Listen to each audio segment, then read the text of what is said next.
wa ma utitum minal ilmi illa qalila. Tidaklah aku berikan ilmu kepada semuanya, melainkan itu hanya sedikit saja.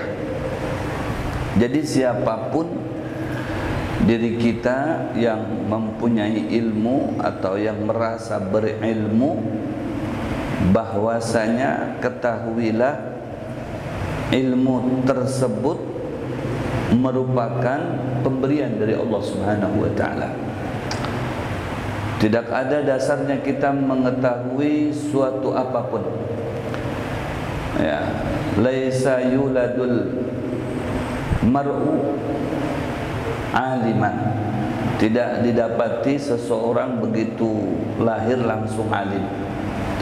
Akan tetapi untuk menjadi seseorang berilmu atau menjadi orang alim itu bita'allum, dengan belajar.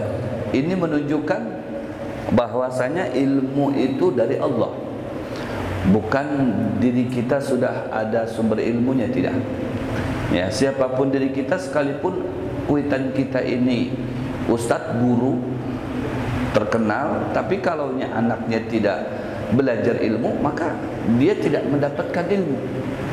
Karena ilmu tidak bisa ditransfer, harus dengan bil jiddi wal ijtihad, dengan bersungguh-sungguh cara belajarnya, ya, dengan sungguh-sungguh cara mengambilnya, dengan metode-metode yang paling akurat, ya, cepat, tepat, ya, untuk bisa mendapatkan ilmu tersebut.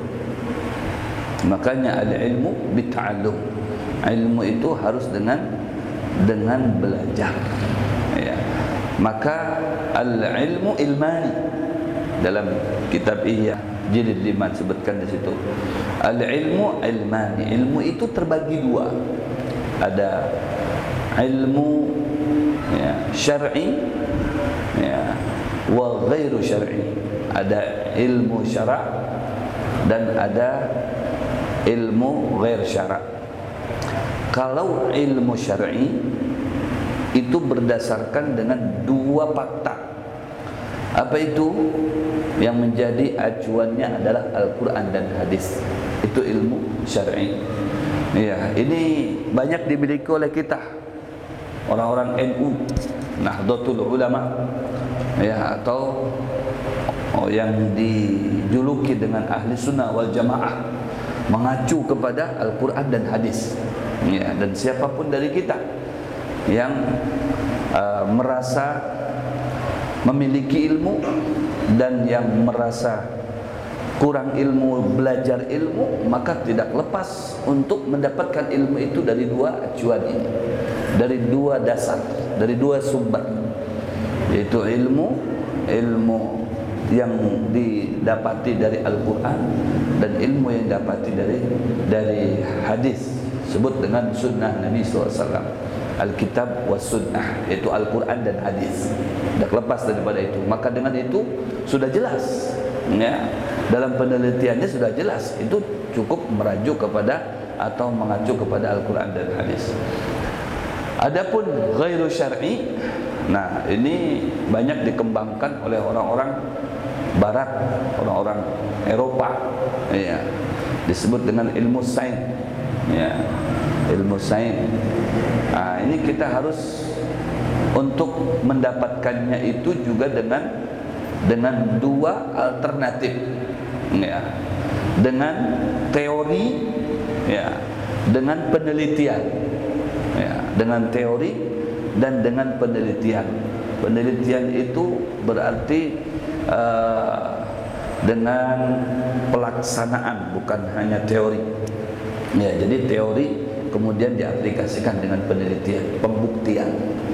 Nah, itu maka orang-orang barat biasa yang mengacu ke sana, ya, ke ghair syar'i. Kalau kita mendalami ilmu Al-Quran dan hadis, meskipun pada kesimpulannya semua ilmu itu bersumber daripada Al-Quran dan hadis, tidak ada keluar daripada itu. Semua ilmu yang ada di dunia ini yang menjadi dasar utamanya adalah Al-Quran dan hadis.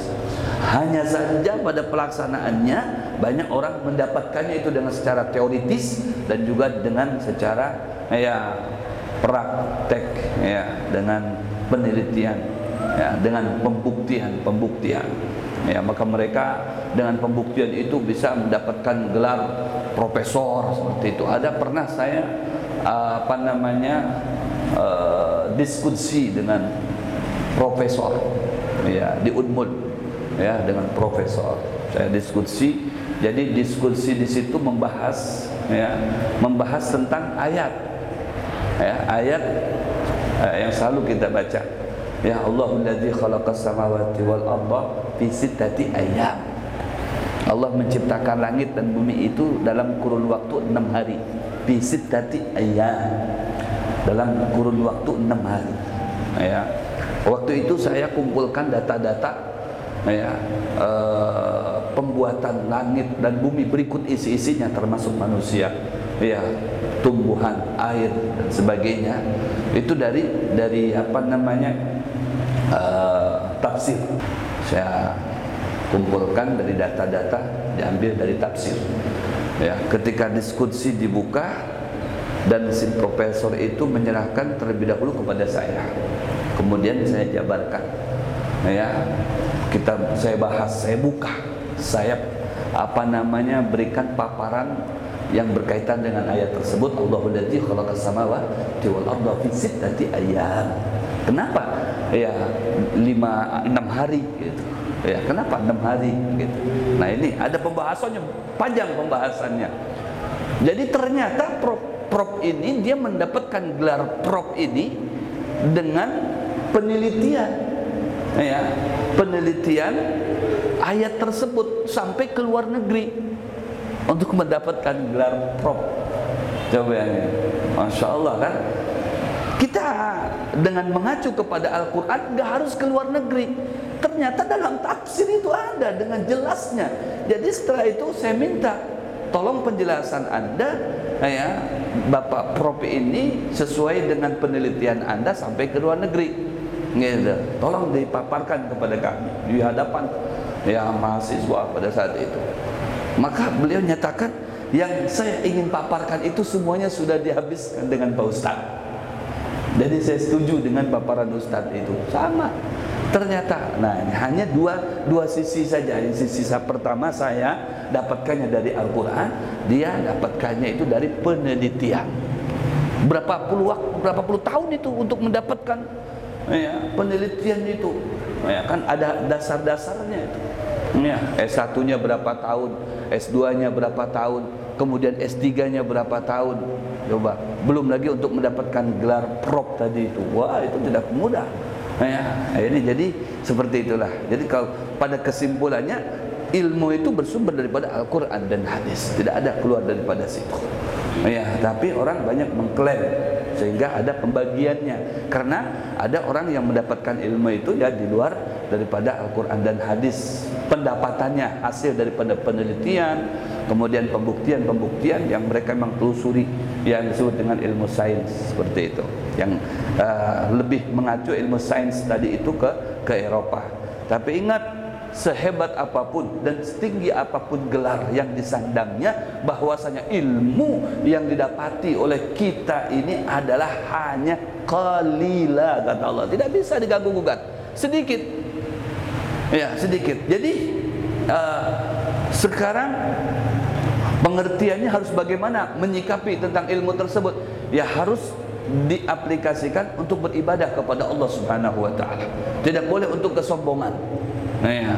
Tidak boleh untuk kesombongan, melainkan untuk mensempurnakan ibadah kita kepada Allah Subhanahu wa taala.